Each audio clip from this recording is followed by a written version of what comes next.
I thought I would try something just a little bit different for this video, especially because this is a movie that I wasn't expecting to touch me the way it did. And honestly, Grave of the Fireflies is one of the greatest anime movies I've ever seen. This was my first time watching it. Grave of the Fireflies, if you don't know, it came onto Netflix here recently, and it was the first time I ever watched it. It's one that I've been dying to see lately, and it's been one of those that it's been just out of reach. I don't think I've found a DVD or a Blu-ray of it or a VHS copy.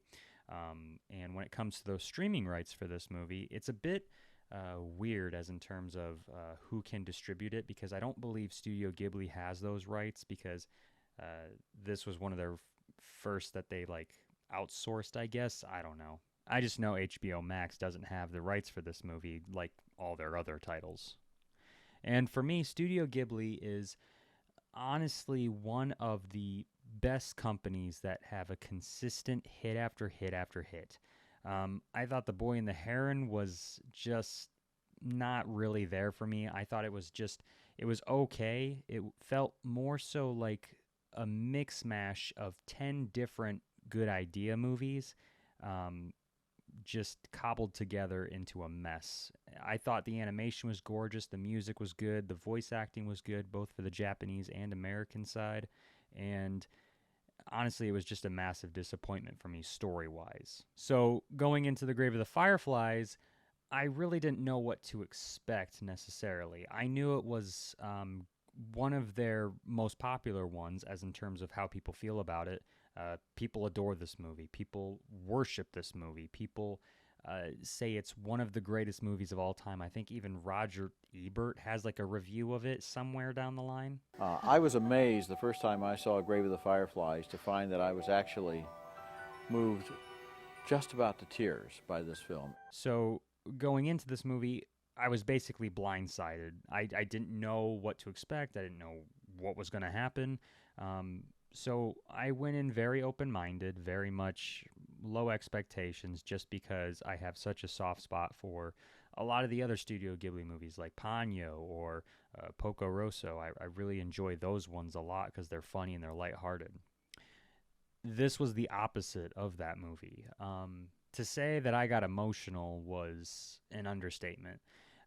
Throughout the movie, I was waiting for it to really pick up because at first the movie tells the story of two young kids during the war times in Japan, and it shows their struggles throughout. It's a very slow burn movie, even though it was actually one of their shorter movies. Um, it just keeps hitting you in the gut almost every single scene. When you think the kids kind of catch a break, they don't. So, for example, they're running away, they lose their home, they have their mother die horrifically, which, I mean, that scene was really powerful. Um, they go to their aunts, and you get to see the stress that everybody has at that time, where if you weren't for your country, you were basically considered useless, or if you weren't like providing for the country in some way, which you see a little bit in the movie. You know, you see the aunt get mad at them for being quote unquote lazy, even though they're kids. I don't even think the oldest was 12. And just watching these two survive, you really want them to win. And even though you know where the story is headed, because in the beginning you see the like ghost of the one kid and the same thing for his sister, you know what's going to happen, but you don't know when, or you don't know how. And you know, when you start to get to that point when they're moving out of their aunts and they're trying to survive on their own, and slowly by slowly you see the little girl gets sick. You see the boy get sick himself. You see how skinny they get. You see, you know, when the kid has to steal from the farmers around the area for food because the little girl is dying of malnutrition.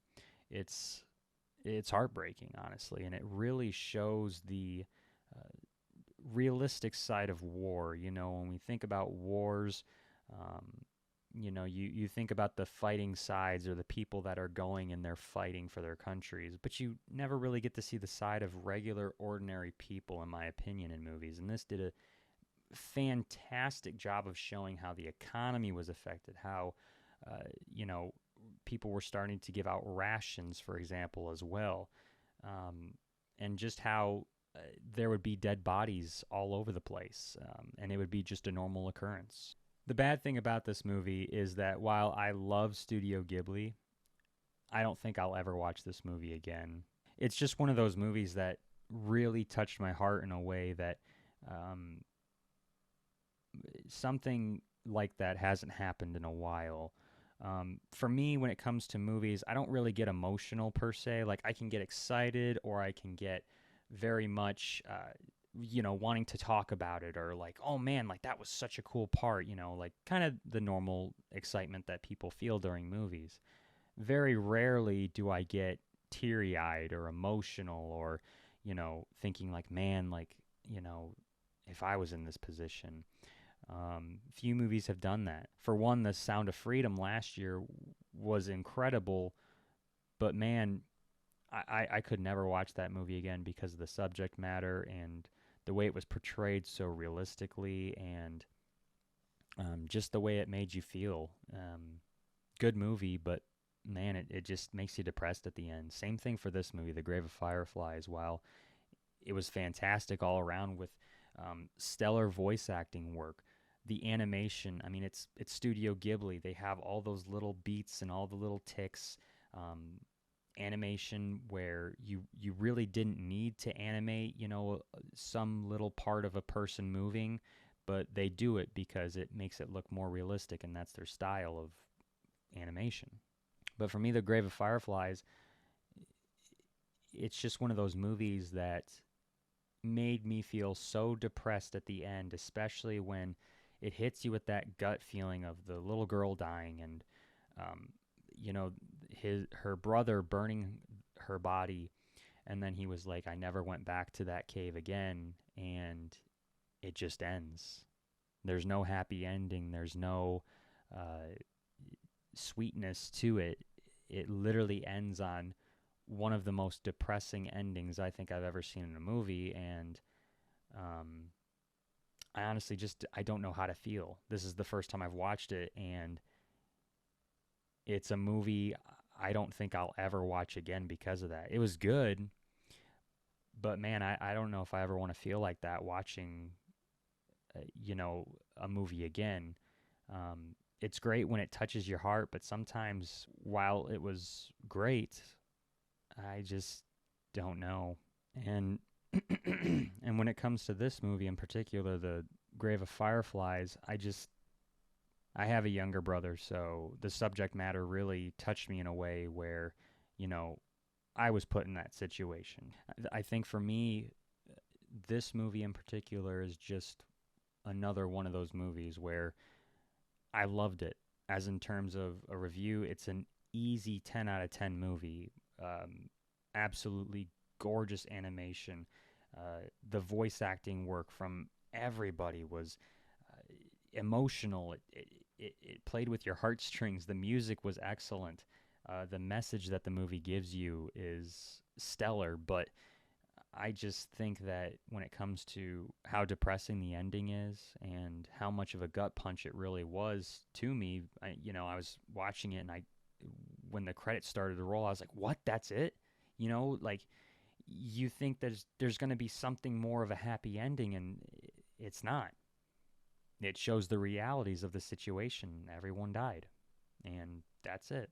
I think for me, when it comes to The Grave of Fireflies, it, it's definitely one of Studio Ghibli's best movies, and I can see why people love it so much, why it's developed this cult following, and people, they say it's the best Studio Ghibli movie. But for me, I'm always going to enjoy their more light-hearted tales, like Ponyo or Poco Rosso or Whisper of the Heart, or uh, something like, I guess, Kiki's Delivery Service. But I guess I'm just trying to say that I can't recommend this movie enough. While for me personally, I probably won't be able to watch it again for a very long time, or maybe never again. Um, it definitely was an incredible movie, and I wonder what else people think about it, really. I want to know your thoughts.